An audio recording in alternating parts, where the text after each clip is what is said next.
Buenas noches, mi nombre es Igor Antón Mejía Mesa y soy parte del Grupo 9. Y en esta ocasión, pues voy a hablarles sobre el marco conceptual, que fue propuesto por la Fundación IFRS y el Consejo de Normas Internacionales de Contabilidad, organismos emisores de las normas NIF, y que está integrado por expertos de diferentes formaciones profesionales y procedentes de distintas regiones geográficas. De hecho, es una organización que cuenta con alrededor de 150 empleados, todos albergando casi más de 30 nacionalidades diferentes. Pero, ¿qué es el marco conceptual? Bueno, cuando nosotros estuvimos estudiando los sistemas de inventario perpetuo y periódico, vimos que tenían efectos diferentes en cómo se presentan y los resultados que obtienen en relación a las utilidades. Y esto va a tener efectos en cómo lo perciben las entidades interesadas en observar y evaluar esta información. Bueno, pues existe toda una conceptualización del por qué tenemos que usar normas internacionales de información financiera. Este marco conceptual reúne ese sustento eh, teórico para que nosotros podamos darle esa solidez a lo que nosotros estamos realizando en la presentación de la información financiera. Este marco conceptual fue desarrollado en septiembre de 2010 y pues la última revisión fue en marzo de 2018. En este establece los objetivos de los estados financieros y proporciona información acerca de la posición financiera, rendimiento y cambios en la posición financiera de la entidad, que es útil para un amplio rango de usuarios que están ocupando revisarlo para poder tomar decisiones. Tiene 8 capítulos en total. Les voy a contar un poco sobre cada uno de esos capítulos. En el primer capítulo vamos a encontrar el objetivo de la información financiera con propósito general. Ahí surge la respuesta a la pregunta de cuál es el objetivo, la utilidad y las limitaciones de la información financiera con propósito general. Sobre todo porque esta información, como decíamos, sirve para tomar decisiones. Esta información es importante porque le ayuda a los inversionistas a saber cómo está su empresa, pero no solo para ellos, porque hay otras entidades que están interesadas, como son los entes reguladores, porque hay que pagar tributos y a lo mejor a los inversionistas no quisieran exponer el enorme éxito que podría estar teniendo una organización. Pero también las organizaciones quieren ser sujetos de crédito, quieren ser entidades que otros crean en ellas y que les apoyen, suministrándoles recursos a través de, digamos, dinero o de bienes, servicios y materias primas.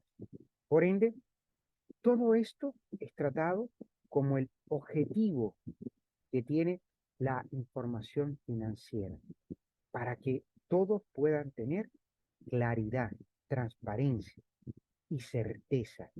En el capítulo 2 se ven las características cualitativas de la información financiera útil. Ahí se nos responde a la pregunta, ¿cuáles son las características cualitativas fundamentales perdón, y de mejora? Los tipos de información que van a ser probablemente más útiles a los inversores, prestamistas y otros acreedores existentes y potenciales para la toma de decisión sobre la entidad que informa a partir de la información contenida en su informe financiero. El capítulo 3 nos habla sobre los estados financieros y la entidad que informa, ya no sobre la información que debe de ser útil. De esto, entonces, en el capítulo 3 nos habla específicamente de los estados financieros. ¿Cuál es el objetivo de un estado financiero? ¿Cuál debe ser el alcance? ¿Cuál es el periodo de tiempo sobre el que debe de informar? ¿Cuál es la perspectiva que adoptan los estados financieros? ¿Cómo este debe, ante todo, reflejar lo que es un negocio en marcha? En el capítulo 4 se hablan sobre los elementos de los estados financieros. Acá nosotros nos entenderemos mejor luego de que hemos estado estudiando durante estas 10 semanas lo relacionado con activos, pasivos, patrimonio, ingresos y gastos. Por ende, en el capítulo 4 se hablan sobre definiciones de esos, de manera que tengamos una base técnica propia, clara y específica.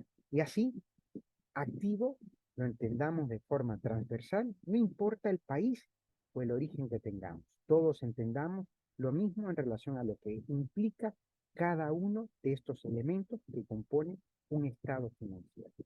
En el capítulo 5 nos habla sobre el reconocimiento y baja en cuentas.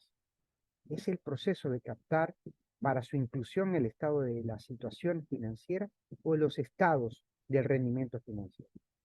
Habla de las partidas que cumplen un propósito fundamental. Nos vuelven a hablar de los activos, pasivos, patrimonio, ingresos o gastos. El reconocimiento involucra la representación del elemento en uno de sus estados, solo o como parte de otras partidas, en palabras y mediante un importe monetario, y la inclusión de ese importe en uno o más totales del estado correspondiente. El capítulo 6 nos habla sobre mediciones, nos habla sobre el costo histórico, nos habla sobre el valor corriente, la relevancia y la representación fiel. El dinero no es lo mismo, no tiene el mismo valor a través del tiempo.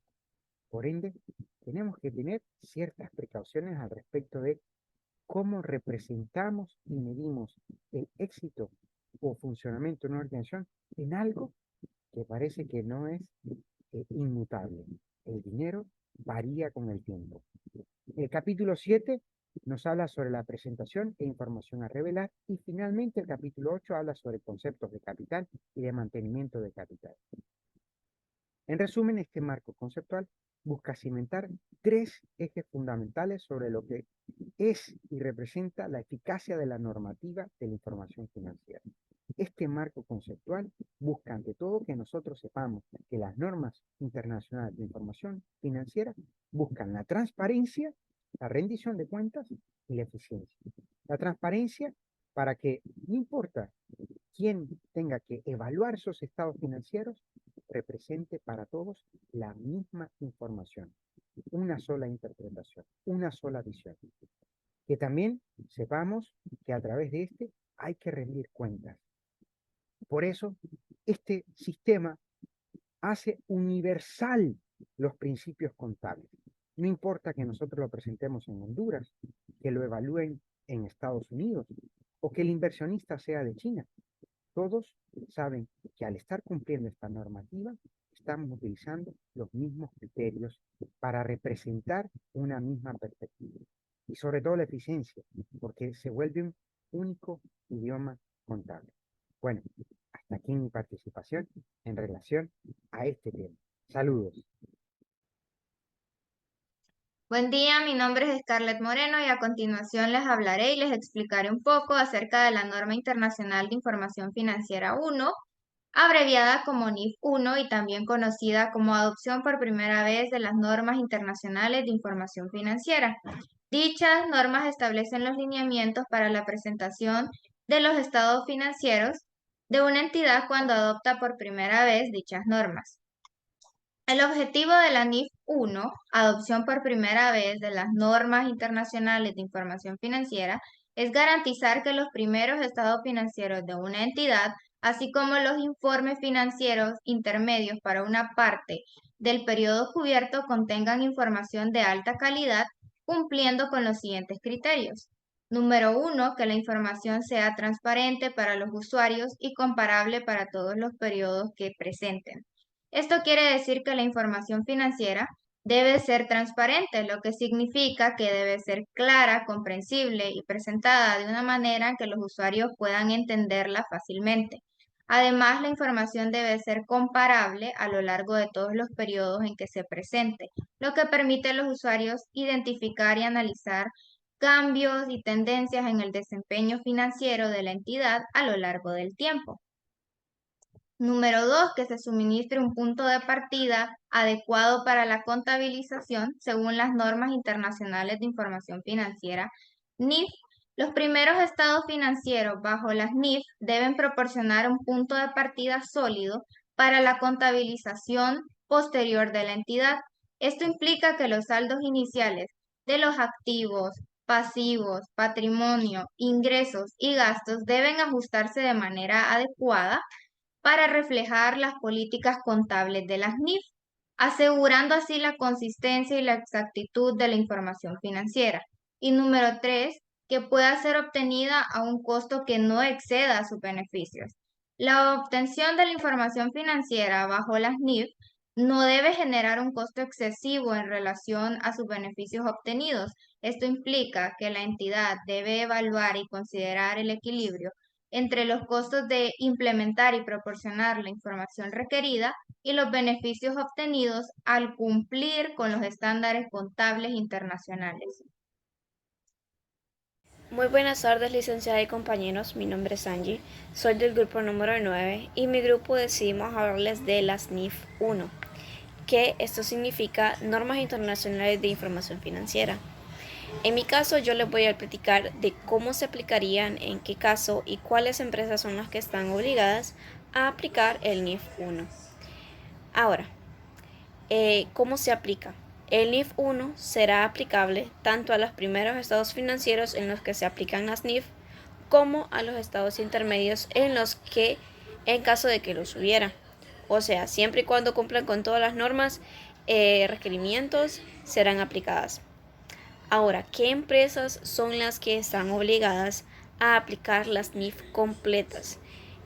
Busqué la información más actualizada, los artículos del 2022 y 2023, y basado en el artículo 1 de la resolución número 003-2022, las empresas que obtengan ingresos anuales por actividades ordinarias a 2.300 unidades impositivas tributarias por 2 ejercicios fiscales consecutivos aplican al ser completo de las NIF.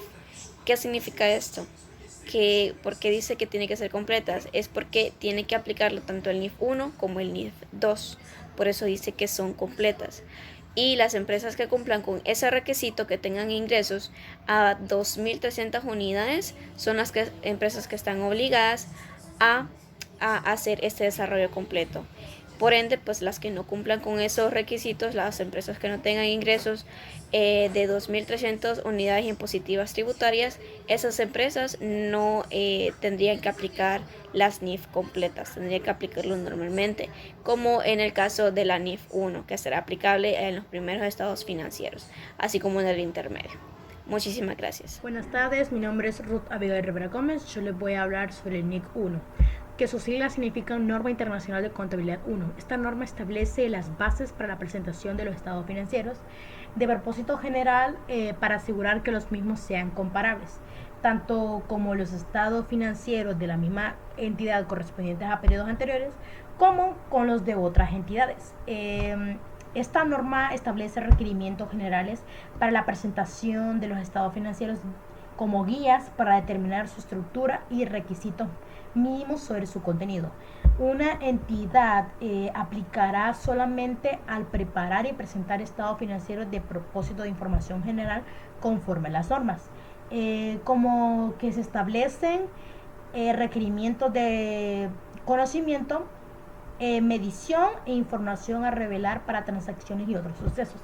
Esta norma no será de aplicación a la estructura y contenido de los estados financieros intermedios condensados, que se elaboran de acuerdo con ANIC. Sin embargo, estas normas se aplicarán de la misma forma a todas las entidades, incluyendo las que presentan estados financieros consolidados de acuerdo con ANIC, y también las que presentan estados financieros separados. Esta norma utiliza terminología propia de las entidades con ánimo de lucro, incluyendo las pertenencias al sector público. Si las entidades con actividades sin fines de lucro del sector público o privado aplican esta norma podrían verse obligadas a modificar las descripciones utilizadas para partidas específicas de los estados financieros, incluso para estos. Similarmente, las entidades que carecen de patrimonio, como ejemplo algunos fondos de inversión colectiva o algunas entidades cooperativas, ya que estas entidades cuyo capital en acciones no es patrimonio, podrían tener la necesidad de adaptar las presentaciones en los estados financieros de los participantes de sus miembros. Eso sería todo y muchas gracias.